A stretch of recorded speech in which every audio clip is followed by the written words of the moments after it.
अस्सलाम वालेकुम students, welcome to maths learning platform. आज हम एक्सरसाइज 4.2 का क्वेश्चन नंबर 18, 19 एंड 20 सॉल्व करेंगे। ठीक है, तो पहले मैं आपको बता देता हूँ कि किस तरह का क्वेश्चन होगा, कैसे आपको पता चलेगा किस मेथड से करना है वो सारा कुछ। जैसा कि आपको पता है कि लास्ट प्रीवियस टू वीडियोज़ में हम टाइप 3 ही सॉल्व कर रहे हैं। टाइप 3 के से रिलेटेड हमने पहले क्वेश्चन नंबर जो है वो 13 और 14 सॉल्व किया, फिर 15, 16 और 17 एक अलग वीडियो में किया, और आज 18, 19 एंड 20 करेंगे। अच्छा, इस टाइप में आपके पास ये होगा, मैं पहले ज़रा आपको प्रीवियस टाइप भी दिखा देता हूँ कि प्रीवियस टाइप हमारे पास क्या थी। ये देखें, प्रीवियस टाइप हमारे पास कुछ यूँ थी। ये देखें, x plus A, X plus B, X plus C, X plus D, इसमें भी लिखा हुआ है X plus A, X plus B, X plus D, X plus C, X plus D. इसमें लास्ट पे के लिखा हुआ है, इसमें लास्ट पे के एक्स के लिखा हुआ है। ये डिफरेंस है दोनों में। तो पहले आपको दोनों में डिफरेंस पता होना चाहिए। स्टूडेंट क्या करते हैं, जिस मेथड से इसको किया होता है उसी मेथड से इसको करना शुरू कर देते हैं, जिसकी वजह से वो क्वेश्चन सोल्व नहीं हो पाता। ठीक है, तो पहले तो आपको पता होना चाहिए। फिर उसमें मैंने यहाँ पे क्या बताया था कि आपने उन दो ब्रैकेट्स को एक साथ लिखना है, फिर उन दो ब्रैकेट्स को एक साथ लिखना है जिनके कॉन्स्टेंट को आप इधर सॉल्व करें तो उनका आंसर इक्वल आना चाहिए। मतलब पहले वाली जो दो ब्रैकेट्स होंगे उनके कॉन्स्टेंट को आप ऐड करें, तो बाद वाली जो दो ब्रैकेट्स हैं उनके कॉन्स्टेंट को ऐड करें तो उनका आंसर क्या होना चाहिए, सेम। लेकिन यहाँ पे ऐड करके आंसर सेम नहीं आएगा, यहाँ पे जो है मल्टीप्लाई करके सेम आंसर लाना होगा। तो हम यहाँ पे लिखेंगे वेयर, ये फॉर्म लिखी हुई है तो आप उस वक्त इनको सॉल्व कर सकते हैं। अगर आप ए और बी को मल्टीप्लाई करें तो उसका जो आंसर है वो सी मल्टीप्लाई बाय डी से आना चाहिए। ठीक है, अब मैं आपको यहाँ रफली पहले थोड़ा सा इसका समझा देता हूँ। जैसे देखिए, मिसाल के तौर पर आपके पास 4 टर्म्स लिखी हुई हैं और मैं आपको कहूँ कि इनकी पेयरिंग बनाए, तो आप कहेंगे सर फर्स्ट पॉसिबिलिटी ये है कि 1 और 2 टर्म एक साथ आएगी, इनका पेयर बनेगा, और 3rd और 4 का बनेगा। इसी तरह जो है 1 और 3rd टर्म का बनेगा और 2 और 4th टर्म का बनेगा। ये सेकंड पॉसिबिलिटी होगी। और थर्ड पॉसिबिलिटी ये है, फर्स्ट और फोर्थ टर्म आएगी, सेकंड और थर्ड। तो इन तीनों में से किसी एक मेथड से आपका क्वेश्चन सॉल्व होगा। ठीक है, तो सबसे पहले जी हमने जो क्वेश्चन करना है उसको देखते हैं। ठीक है, ये इस रफ वर्क वाले पेज को मैं ऊपर रख लेता हूँ ताकि बार बार इसको एडजस्ट ना करना पड़े। अच्छा जी, ये देखें हमारा फर्स्ट क्वेश्चन ज़रा। अब पहले इन दोनों को ज़रा मल्टीप्लाई करते हैं। -2 मल्टीप्लाई बाय -6 कितना आंसर आएगा, 12। अभी ज़रा इन दोनों को मल्टीप्लाई करें, -3 मल्टीप्लाई बाय -4 तो कितना आ गया, +12। ये देखिए मल्टीप्लाई, ये जिसमें के एक्स के रहेगा ना उसमें मल्टीप्लाई करके आपका जो आंसर है वो सेम आना चाहिए, और जब सिर्फ के आएगा तो वहाँ ऐड करके। तो ये देखिए पहले इसी अरेंजमेंट से हो गया क्वेश्चन, तो हम इसको आगे कंटिन्यू करते हैं। मतलब ये बिल्कुल ठीक लिखा हुआ है, तो ठीक लिखा हुआ तो मल्टीप्लाई करते हैं इसको। इन दोनों को एक साथ सॉल्व करेंगे तो एक्स को एक्स से मल्टीप्लाई किया तो एक्स स्क्वायर, -2x, -6x और +12, ये मैंने इन दोनों ब्रैकेट्स को मल्टीप्लाई कर दिया। आई होप कि आपको समझ आ गई होगी। मैं बता देता हूँ दोबारा कैसे। पहले मैंने x को x से मल्टीप्लाई किया, फिर मैंने -2 को x से किया, फिर मैंने x को -6 से किया, फिर मैंने -2 को -6 से किया। ठीक है, अब इधर भी मल्टीप्लाई करते हैं। x को x से x स्क्वायर, x को -4 से -4x, -3 को x से -3x, -3 को -4 से +12 और इधर -2x स्क्वायर। अब इसको सोल्व करते हैं। X square -8x + 12, x square -7x + 12। अब यहाँ पे आके आपने परेशान नहीं होना कि जो लास्ट टर्म में लास्ट क्वेश्चन में आपका ये दोनों टर्म सेम होती थी, यहाँ पे क्यों नहीं। मैं आपको क्वेश्चन भी दिखा देता हूँ, जैसे कि ये, ठीक है, जो हमने प्रीवियस वीडियो में किया था कि ये सेम क्यों नहीं बना। अच्छा, इसमें क्या होगा, पावर 2 और पावर 1 वाला एक्सप्रेशन सेम होगा, लेकिन जब हम मल्टीप्लाई करके उनके अरेंजमेंट को सेट कर रहे होंगे तो यहाँ पे पावर 2, मैं टिक लगा देता हूँ, बल्कि डिफरेंट कलर से लगाता हूँ, ये पावर 2 और कांस्टेंट टर्म सेम होगी, पावर 2 और कांस्टेंट टर्म। तो इसको पहले अरेंज करेंगे इसके अकॉर्डिंग। ठीक है, तो एक्स स्क्वायर + 12 -8x को लास्ट पे ले जाते हैं, और एक्स स्क्वायर + 12 इसी तरह -7x को लास्ट पे ले जाते हैं, और ये -2x स्क्वायर ऐसे ही। अब आप देखें कि ये वाला जो एक्सप्रेशन है ना आपके पास क्या हो गया, ये सेम हो गया। ठीक है, तो इसको हम लेट कर लेते हैं, एक्स स्क्वायर + 12 = y, और इसको मैं 1 कह देता हूँ। ठीक है, तो देन आपका ये वाला जो एक्सप्रेशन है देखें क्या बनता है। इस एक्स स्क्वायर + 12 की जगह क्या आ जाएगा, एक्स स्क्वायर + 12 की जगह क्या आ जाएगा, y, और -8x ऐसे रहेगा। इस एक्स स्क्वायर + 12 की जगह क्या आ जाएगा, y, और -7x और माइनस। अब आपने इन दोनों ब्रैकेट्स को क्या करना है, मल्टीप्लाई करना है। y को पहले y से करेंगे, क्या आ जाएगा, y स्क्वायर। y को -7x से करेंगे तो -7xy, -8x को y से करेंगे तो -8xy, -8 को -7 से करेंगे तो +56x स्क्वायर। ठीक है, और -2x स्क्वायर। तो y स्क्वायर -15xy और इन दोनों को सॉल्व करेंगे तो 54x²। अब ये देखें 3 टर्म्स आ गए हैं, तो इन तीनों में 2 परफेक्ट स्क्वायर नहीं है, इसका मतलब मिड टर्म ब्रेकिंग होगी। ठीक है, मिड टर्म ब्रेकिंग होगी तो इसका कोफिशिएंट है 1 और इसका कोफिशिएंट है 54। तो यहाँ पे हम इसके रफ में फैक्टर्स बनाते हैं। 1 को जी मल्टीप्लाई करता हूँ मैं 54 से।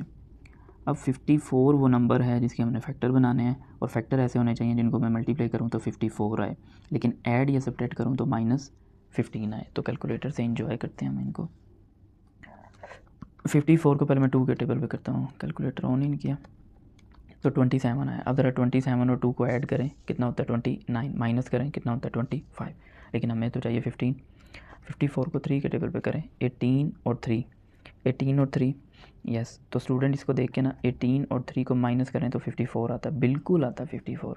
ठीक है, अब आपको ये तो पता है कि इनको माइनस करेंगे तो ठीक है, लेकिन मुझे कौन सा 15 चाहिए माइनस का, तो इसका मतलब मैं लिखूँगा माइनस का 18 और प्लस का 3, यानी 18 के साथ मैं माइनस लगाऊंगा, 3 के साथ प्लस लगाऊंगा, तो ये -15 आ रहा है ना। यानी अगर मैं -18 और +3 करता हूँ तो -15 आ गया। ये एक कंडीशन पूरी होगी। ठीक है, आप ज़रा इनको मल्टीप्लाई भी करके देखें, -18 मल्टीप्लाई बाय +3, तो ये तो -54 आ रहा है, मेरे पास +54 है, इसका मतलब ये फैक्टर इसके गलत हैं। ठीक है, हम क्या करते हैं वो देखते हैं कि फिर 18 और 3 को माइनस करने से 15 आता है, बाद में फिर आगे सॉल्व करते हैं तो आगे जाके फिर मसला होता है। तो इसलिए पहले ही वेरिफिकेशन करनी है कि उनको ऐड या सब्ट्रैक्ट करने से मिडल टर्म आए, उनको मल्टीप्लाई करने से ये नंबर आना चाहिए। ठीक है, आगे मूव करते हैं। तो हम 3 के टेबल तक पहुंच गए थे, 4 पे नहीं होगा, 5 पे भी नहीं होगा, 6 के टेबल पे करते हैं ये। अब 9 और 6 हमें पता है, 9 और 6 को अगर मैं ऐड करता हूँ तो 15 आता है, लेकिन मुझे तो -15 चाहिए। इसका मतलब है कि मुझे 9 के साथ भी माइनस लगाना पड़ेगा और 6 के साथ भी माइनस लगाना पड़ेगा, फिर -15 आएगा। ठीक है, अब ये देखें -9 और -6 से -15 आ रहा है। अब इसको भी अगेन जो है हम वेरीफाई करेंगे। ठीक है, मतलब मल्टीप्लाई करते हैं, -9 मल्टीप्लाई बाय -6 क्या आ रहा है 54 आ रहा है ना, -15 भी आ रहा है 54, तो ये इसके फैक्टर्स हैं, हम यहाँ पे लिख देंगे y² -9xy। अब इसके साथ अल्फ़ाबेट ये लिखेंगे जो दरम्यान में, -6xy + 54x²। इन दोनों में से क्या कॉमन आएगा, शाबाश खुद सोचें ज़रा, तो y की पावर 1 कॉमन आएगी, बाकी रिमेनिंग आंसर आ जाएगा y -9x। ठीक है, ये इन डिटेल में आपको चीज़ें समझा चुका हूँ कि कॉमन लेके आंसर कैसे लिखना है। अच्छा, उसके बाद यहाँ पे साइन जो है वो थर्ड टर्म का आ गया। 6 और 54 में क्या कॉमन आएगा, 6 और 54 में तो 6 कॉमन आएगा, और x y है इधर, तो इधर x है तो x की पावर 1 कॉमन आ गया। -6 भी कॉमन है, -6 भी कॉमन है, x भी कॉमन है, तो अंदर आएगा y। ये माइनस और ये प्लस मिलके माइनस प्लस माइनस, और 6 का टेबल कहाँ तक पढ़ें, 54 आता है 9, और x की पावर 2 है, एक पावर बाहर लिखी है तो एक पावर अंदर आएगी ये, तो y -9x कॉमन आ गया सेम, तो बाकी रह गया y -6x। अब ये देखें y में आंसर आया, लेकिन y तो हमने खुद से लिखा था, अब y की जगह उसकी वैल्यू रिप्लेस कर देंगे, तो x² + 12 -9x, और इधर भी x² + 12 -6x। ये इस y की जगह मैंने वैल्यू पुट की है, तो आगे लिख देंगे यूजिंग इक्वेशन नंबर 1 को यूज़ किया हमने। ठीक है, अब ज़रा इसको अरेंज करके लिखें, x² -9x + 12, x² -6x + 12, तो अब ये आपका फाइनल आंसर आ गया। इसके मज़ीद फैक्टर नहीं बनते, बेशक आप चेक कर लीजिएगा। ये देखिए मल्टीप्लाई करने से 12 आए, लेकिन ऐड या सब्ट्रैक्ट करने से -9 आए, तो कभी भी नहीं आएगा। मैंने आपको बताया था प्रीवियस वीडियो में, ये दोनों जो आंसर आएंगे लास्ट पे, ये फैक्टराइजेबल हो भी सकते हैं, नहीं भी हो सकते, कोई एक भी हो सकता है। ठीक है, तो आप इन दोनों को चेक कर लीजिएगा, आगे इसके फैक्टर्स नहीं बनते। अच्छा जी, क्वेश्चन नंबर 18 पे चलते हैं। अच्छा, क्वेश्चन नंबर 18 में अब देखें, दोबारा से उस पेज पे चलते हैं, रफ वाले पेज पे। तो ये जो अरेंजमेंट लिखी हुई है, पहले मैं ज़रा इन दोनों को ही सॉल्व करता हूँ और इन दोनों को ही सॉल्व करता हूँ, मतलब मल्टीप्लाई करके। तो 1 को 2 से मल्टीप्लाई करें, 2 मल्टीप्लाई बाय 1 तो कितना आंसर आएगा 2। अच्छा, -3 मल्टीप्लाई बाय -6 कितना आंसर आएगा 18। तो ये वाली अरेंजमेंट गलत होगी, ये वाली जो अरेंजमेंट है फर्स्ट वाली, इस क्वेश्चन के लिए गलत होगी। ठीक है, क्वेश्चन कहाँ चला गया, बहुत ऊपर। ठीक है, दोबारा से बता देता हूँ क्योंकि क्वेश्चन वो ऊपर था, शायद आपको नज़र ना आया हो। तो मैंने 1 को 2 से मल्टीप्लाई किया, ठीक है, जिसका आंसर 2 आया। फिर मैंने -3 को -6 से मल्टीप्लाई किया, जिसका आंसर 18 है। तो वो दोनों जो आंसर है वो इक्वल नहीं है, इसका मतलब इस अरेंजमेंट से ये क्वेश्चन सॉल्व नहीं होगा। नेक्स्ट अरेंजमेंट पे चलते हैं। अगर इसमें फर्स्ट वाली टर्म के साथ लिखूँ इस वाली टर्म को, यानी 1 मल्टीप्लाई बाय -3, तो कितना आंसर आएगा -3। मल्टीप्लाई क्यों कर रहे हैं, क्योंकि x² वाला एक्सप्रेशन है, जब सिंपल कांस्टेंट आएगा तो फिर ऐड सब्ट्रैक्ट करके चेक करना है। अच्छा, अब सेकंड के साथ लिखेंगे लास्ट वाला, तो +2 मल्टीप्लाई बाय -6, तो ये आएगा -12। इसका मतलब इस मेथड से भी क्वेश्चन नहीं हो रहा, सेकंड अरेंजमेंट भी यहाँ पे इस क्वेश्चन पे गलत होगी, तो लाजमी तौर पे फिर इससे होना चाहिए। फर्स्ट और 4 को ज़रा सॉल्व करेंगे, देखें 6 1 = 6, और इन दोनों को करेंगे तो 3 2 = 6, तो बन रही है अरेंजमेंट। फिर भी चले मैं आपको करके दे देता हूँ, +1, इसको ज़रा इधर कर लेते हैं, ये ऐसे ठीक है, अब आपको नज़र आएगा +1 मल्टीप्लाई बाय -6 तो आंसर आएगा -6, और इसी तरह जब +2 को मल्टीप्लाई करेंगे -3 तो आंसर आएगा -6। ये देखें अब सेम आ रहा है। तो इसका मतलब है कि हमें फर्स्ट ब्रैकेट के साथ लिखनी होगी लास्ट वाली ब्रैकेट और सेकंड के साथ लिखना होगा थर्ड वाला ब्रैकेट। ठीक है, अब इसको ज़रा अरेंज कर लेते हैं। तो x+1 इसके साथ आ जाएगा x-6, इसी तरह x+2 इसके साथ आ जाएगा x-3 और यहाँ पे आ जाएगा -21x²। अब ज़रा इनको मल्टीप्लाई करते हैं। x को x से मल्टीप्लाई किया x², x को -6 से मल्टीप्लाई किया -6x, 1 को x से मल्टीप्लाई किया तो 1x, 1 को -6 से मल्टीप्लाई किया तो -6। ठीक है, x को x से मल्टीप्लाई किया x², x को -3 से मल्टीप्लाई किया -3x, +2 को x से मल्टीप्लाई किया +2x, +2 को -3 से किया तो -6।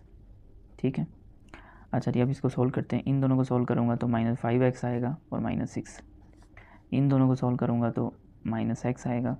ये कैलकुलेटर पे भी आप कर सकते हैं -3 + 2। ठीक है, बाकी माशाल्लाह आप 9th क्लास के स्टूडेंट है, वैसे भी ऐड सब्ट्रैक्ट कर सकते हैं। अब ये देखें यहाँ पे भी फर्स्ट वाली 2 टर्म सेम नहीं हुई। क्यों नहीं सेम हुई? क्योंकि x² वाला जो है क्वेश्चन है, x² वाले क्वेश्चन में x² और कॉन्स्टेंट वाली टर्म सेम होगी। तो अब इसको अरेंज करते हैं। x² -6 -5x, x² -6 -x -21x²। तो ये देखें ये सेम है।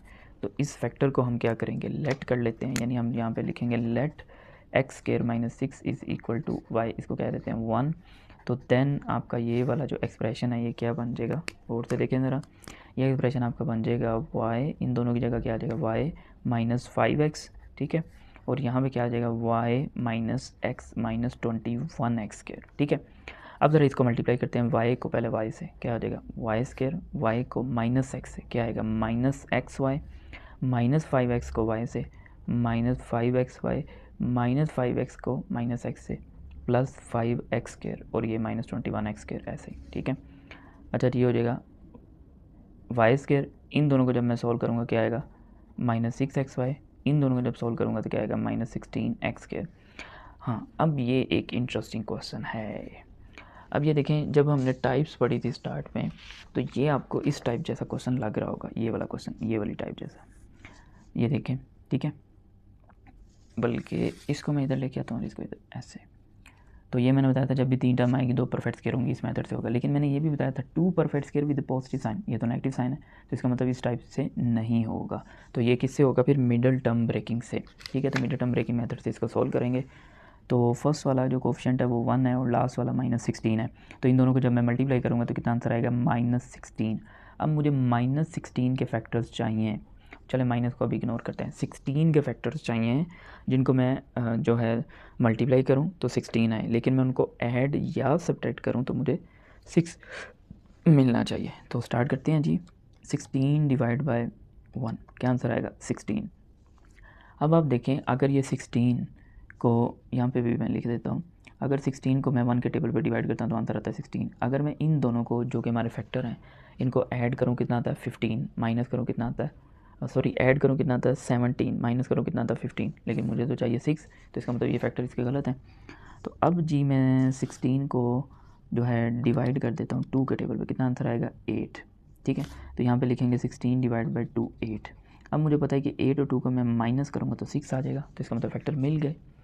लेकिन मसला ये है कि इन दोनों में से माइनस किसके साथ आएगा, तो वो मैंने आपको बताया हुआ है कि जब आपको जो आंसर यहाँ पे रिक्वायर है वो आपने ग्रेटर टर्म के साथ लगाना है, यानी इसके फैक्टर होंगे माइनस का 2 और प्लस का माइनस का 8 और प्लस का 2, तो कितना आंसर आएगा -6। तो एक कंडीशन तो फुलफ़िल हो गई, -8 + 2 तो -6 आ रहा है। अब ज़रा इनको मल्टीप्लाई भी कर लें, -8 मल्टीप्लाई बाय +2 कितना आंसर आएगा -16, तो माइनस ये एडजस्ट हो चुका है।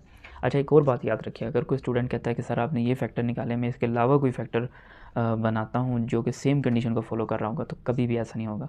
अगर आपने ऐसे फैक्टर बना लिए इसका मतलब आपने गलत क्वेश्चन किया है। ये यूनिक फैक्टर होंगे इस क्वेश्चन के लिए, मतलब इसके अलावा कोई और फैक्टर नहीं होंगे कि मतलब ये दोनों ऐसे यूनिक फैक्टर हैं कि जिनको आप ऐड ये मतलब सब्ट्रैक्ट कर रहे हैं तो आपको -6 मिल रहा है और इनको मल्टीप्लाई करें -16 मिल रहा है। ये इसके अलावा कोई और नहीं होंगे, मतलब वो कोई और फैक्टर तो आप बना लेंगे, या तो वो इस कंडीशन को फुलफ़िल करेंगे या फिर इस कंडीशन को।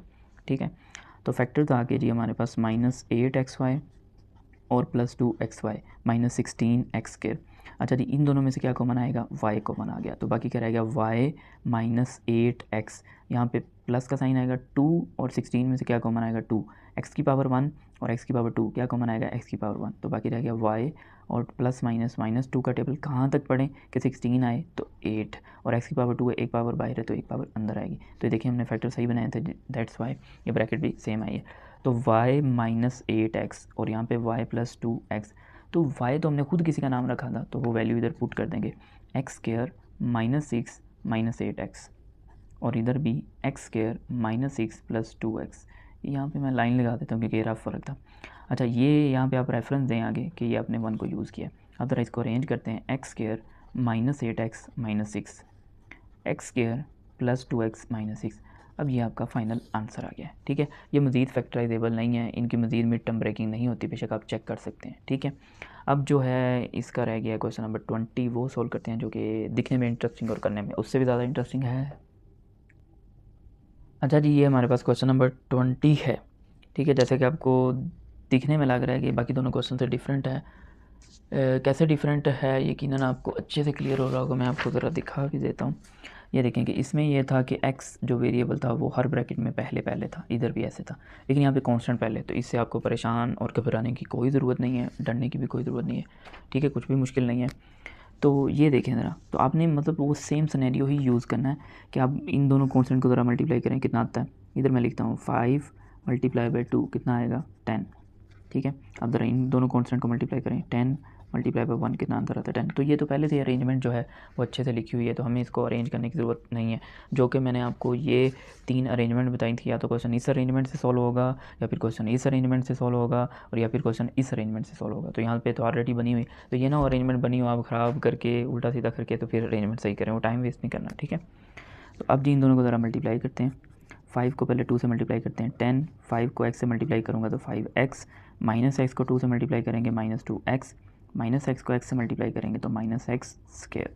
ठीक है, इसी तरह हम ज़रा इन दोनों ब्रैकेट्स को मैं मल्टीप्लाई करता हूँ। 10 को मल्टीप्लाई करेंगे 1 से, 10 1 10, 10 को मल्टीप्लाई करेंगे x के साथ क्या आएगा 10x, माइनस एक्स को 1 से मल्टीप्लाई करेंगे माइनस एक्स आएगा, माइनस एक्स को x से मल्टीप्लाई करेंगे माइनस एक्स स्क्वायर आएगा। ठीक है, और ये minus 7x square as it आ जाएगा। अच्छा जी, बाकी आ जाएगा 10, इन दोनों को सोल्व करेंगे plus 3x minus x square. 10 इन दोनों को सोल्व किया क्या आ जाएगा plus 9x minus x square. ठीक है, माइनस 7x स्क्वायर। आप इस क्वेश्चन को जो है वो x वाली वैल्यूज़ पहले भी लिख सकते थे। ठीक है, मतलब x को पहले लिख के और कांस्टेंट को बाद में लिख के भी कर सकते थे, लेकिन वो कुछ इस तरह का नज़र आना था। मैं आपको बता देता हूँ, मतलब अगर आपके माइंड में क्वेश्चन आ रहा है कि सर हम उस तरह से भी लिख के कर सकते हैं, तो बेटा जी बिल्कुल आप लिख के कर सकते हैं, नो प्रॉब्लम। लेकिन ये आपको फिर यहाँ से फिर डर लगेगा कि ये जो माइनस आ गया साथ, तो ऐसा वैसा, हालांकि कुछ भी नहीं है ऐसा। ठीक है, तो इससे भी हो जाएगा और बिल्कुल सही होगा। तो अब यहाँ पे देखें कि ये और ये टर्म आपको सेम नज़र आ रही होगी, कांस्टेंट और एक्स स्क्वायर, तो इन दोनों को ज़रा पास पास लिख लेते हैं। इसी तरह से 10 माइनस एक्स स्क्वायर और 9x को हम जो है आगे ले जाते हैं। तो ये दोनों टर्म जो देखें दोनों ब्रैकेट्स में सेम है, तो हम यहाँ पे लिखेंगे let 10 minus x square is equal to y, इसको हम कह देंगे इक्वेशन नंबर 1। ठीक है, तो अब जब मैं इसकी जगह पे रिप्लेस करूँगा तो ये देखें क्या हो जाएगा, y इसकी जगह आ जाएगा y प्लस 3x और यहाँ पे आ जाएगा y plus 9x minus 7x square. सही हो गया। अच्छा, अब आप देखें इन दोनों को ज़रा मल्टीप्लाई कर दें, मल्टीप्लाई करेंगे तो y को y से मल्टीप्लाई करूँगा y स्क्वायर, y को 9x से मल्टीप्लाई करूँगा तो 9xy, 3x को y से करूँगा तो 3xy, 3 को 9 से करूँगा तो 27x square minus 7x square. ठीक हो गया, तो ये हो जाएगा जी वाई स्क्वायर और ये आ जाएगा 12xy और प्लस 20x स्क्वायर।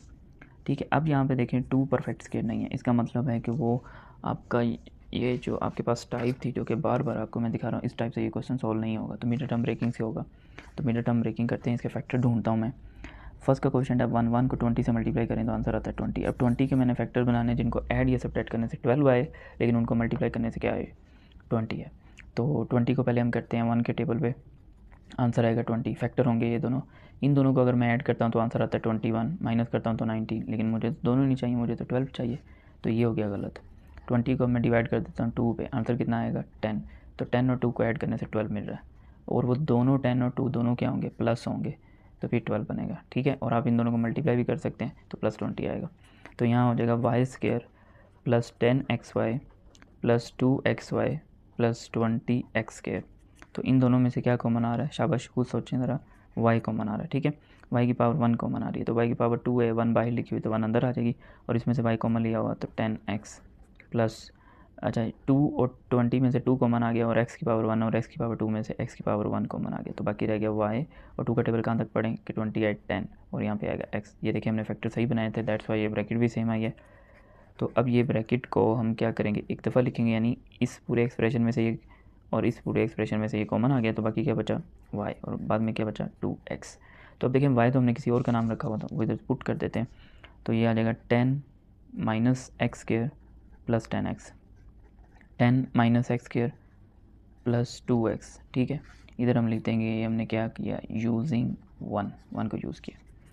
अच्छा जी, अब देखें कि इसको मैं ज़रा अरेंज करके लिख देता हूँ, 10 plus 10x minus x square, यानी कांस्टेंट, फिर 1 वाली और फिर 2 वाली, फिर 10 plus 2x minus x square. तो इसको भी अगर आप चेक करेंगे, ना ही ये फैक्टराइजेबल होगा ना ये, मैं आपको थोड़ा सा हिंट भी दे देता हूँ। ये देखें फर्स्ट टर्म है 10, यानी कांस्टेंट टर्म है 10, इसका कोएफिशिएंट है -1, ये देखें 10 मल्टीप्लाई बाय -1, तो आंसर कितना आएगा -10। अब -10 के आपने फैक्टर बनाने हैं कि मल्टीप्लाई करें तो -10 आए, लेकिन ऐड सब्ट्रैक्ट करने से 10 आए, तो वो नहीं आएंगे, ठीक है। इसी तरह से इन दोनों को भी सॉल्व करें तो -10 आ रहा है। अब 10 के आपने फैक्टर बनाने हैं जिनसे 2 आए, तो वो भी नहीं आएगा, ठीक है। तो इसी के साथ ही हमारा आज का लेक्चर यहाँ पे कंप्लीट होता है। तो आई होप कि जो चीज़ें मैंने आपको समझाने की कोशिश की वो आपको अच्छे से समझ आई होंगी, लेकिन फिर भी अगर आपको किसी स्टेप में कोई कन्फ्यूजन है तो आप कमेंट्स में मुझसे पूछ सकते हैं। डिस्क्रिप्शन में मेरा व्हाट्सअप नंबर गिवन है, उस पर भी आप कॉन्टैक्ट मुझसे कर सकते हैं। और अगर आपके कॉन्सेप्ट और अगर आपको चीज़ें अच्छे से समझ आ रही हैं तो वीडियो को लाइक करना नहीं भूलना, और अगर मेरे चैनल पे आप न्यू हैं तो चैनल को लाजमी सब्सक्राइब करें और अपने दोस्तों को भी बताएं ताकि वो भी जो है इससे फ़ायदा उठा सकें। अल्लाह हाफ़िज़, इंशाल्लाह नेक्स्ट वीडियो में हाज़िर होंगे।